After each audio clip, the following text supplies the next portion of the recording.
Nama aku Lili Karya, mahasiswi angkatan 2018, program studi bimbingan dan konseling. Oke teman-teman, apa sih alasan aku buat video ini? Video ini sebagai salah satu tugas dari mata kuliah konseling seni. Konseling seni.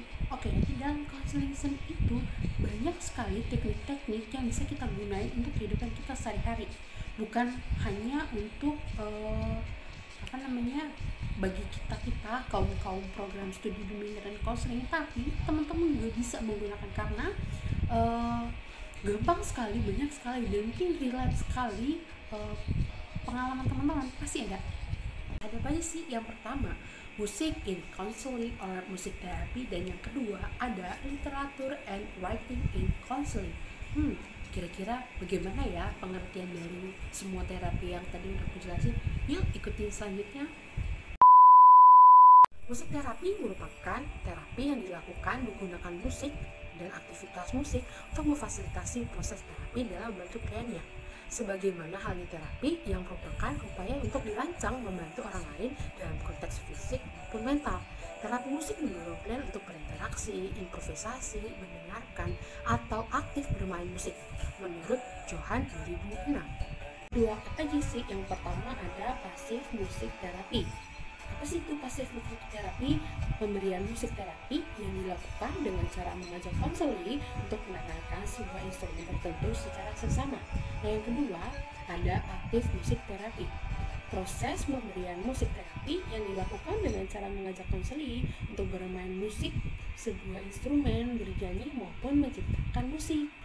Tadi udah aku jelasin pengertian tentang teknik terapi musik. Sekarang aku mau ngejelasin tentang writing and literature, tapi aku mau fokus tentang menulis. Nah, menulis itu merupakan salah satu metode yang dapat membantu mengurangi kecemasan. Melalui menulis, individu tidak perlu ragu atau khawatir disalahkan dalam mengungkapkan atau mengeksplorasi pikiran dan perasaan. Selain itu, individu secara perlahan menjadi mampu untuk lebih baik memahami diri sendiri dan membantu mengatasi depresi atau kecemasan lainnya. Nah, menulis merupakan bagian dari terapi kreatif dan menggunakan pendekatan seni musik atau menulis berbagai macam konseling.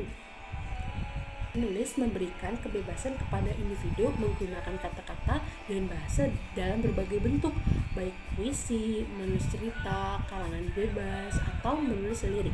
Dengan demikian, menulis membantu individu mendapatkan media untuk mengeksplorasi dan mengungkapkan pikiran ataupun perasaan terkait dengan hal-hal yang tidak menyenangkan dalam hidupnya yang selama ini sulit untuk diungkapkan, teman-teman. Aku ambil contoh relate dari pengalaman pribadi aku. Aku pernah suka sama seseorang dalam satu komunitas, dan yang aku lakukan itu hanya memendam. Karena aku tahu memendam perasaan itu nggak baik, dan aku udah mempelajari dari beberapa mata kuliah, salah satunya dari konseling seni ini, aku mengungkapkannya itu dengan dua teknik tadi, dengan menggunakan musik terapi dan menggunakan penulis terapi. Nah, hal yang pertama aku lakukan itu aku mendengarkan musik. Kenapa aku mendengarkan musik? Karena gini, musik itu dari liriknya, dari maknanya itu mewakili perasaan kita saat ini.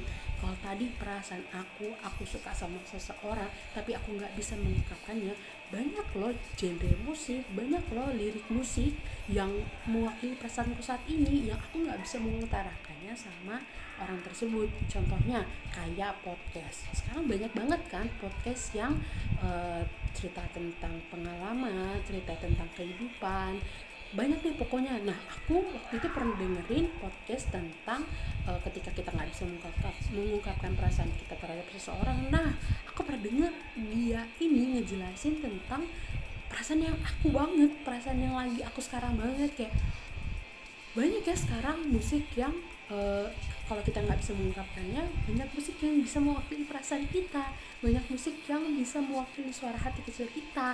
Mungkin ketika kita mempublikasikan contoh tadi podcast yang aku dengerin ke media sosial yang aku punya, mungkin orang yang aku suka itu nggak akan notice maksud dari aku mempublikasikan podcast yang aku dengerin itu apa sih. Tapi kan yang aku yang tahu maksudnya apa, kenapa aku bisa mau publikasi, karena alasan aku mau publikasi itulah perasaan aku yang diwakili oleh sebuah podcast yang aku dengarkan, teman-teman. Menulis itu merupakan hal yang mewakili perasaan kita. Kalau tadi musik itu mewakili, kalau tulisan itu perasaan kita yang sesungguhnya yang kita nggak bisa utarakan, tapi yang bisa kita lakukan itu dengan menulis. Karena menulis itu semua ungkapan yang ada dalam perasaan kita, baik buruknya dari A sampai Z, itulah perasaan kita yang kita curahkan dalam tulisan, teman-teman.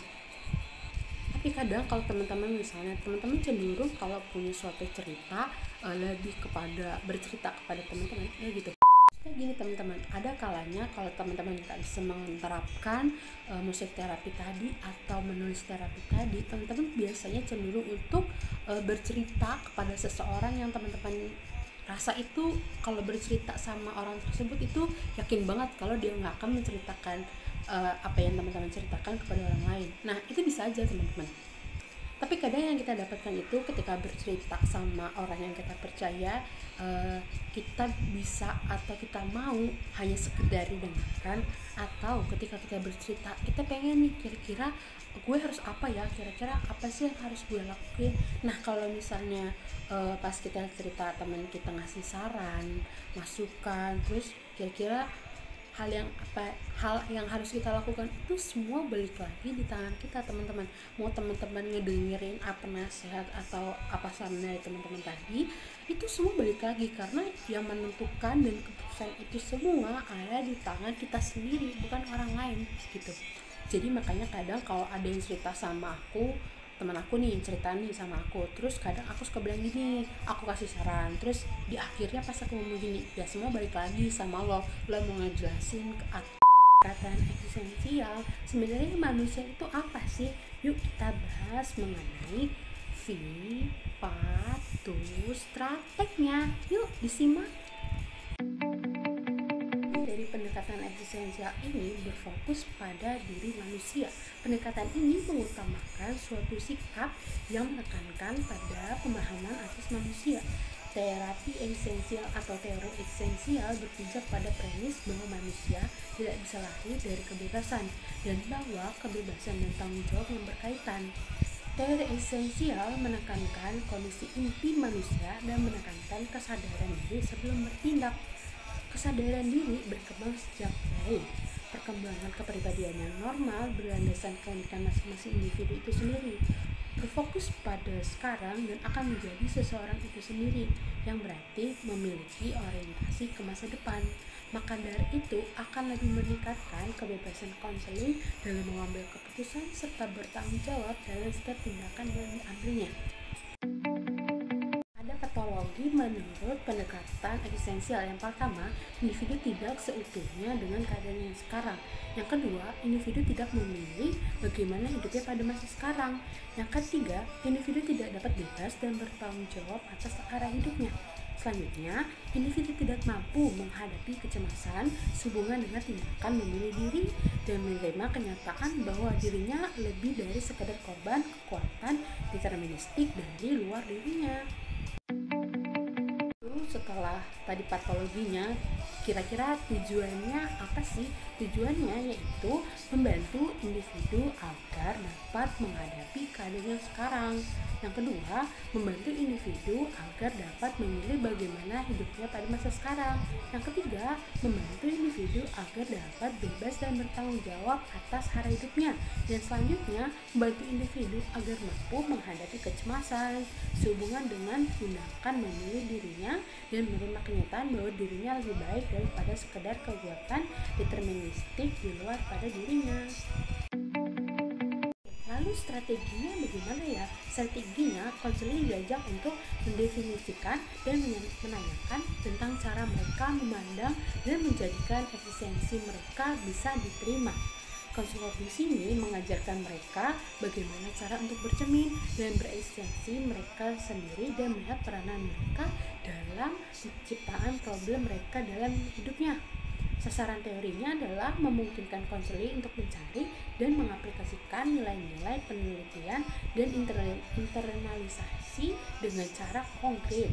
Biasanya konseling menentukan jalan mereka untuk menggunakan kekuatan ini demi menjalankan konsistensi kehidupannya yang memiliki tujuan pada individu itu sendiri.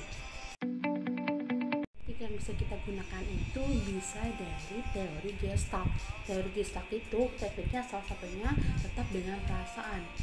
Tujuannya teknik ini digunakan klien untuk menunjukkan perasaan atau suasana hati yang tidak menyenangkan dan gitu. Teman-teman, terima kasih banyak teman-teman udah mau menyaksikan video aku dari awal sampai akhir. Semoga bermanfaat bagi teman-teman. Kalau ada yang mau ditanyakan, silahkan langsung DM aku. Terima kasih atas perhatiannya. Sampai ketemu lagi. Bye-bye.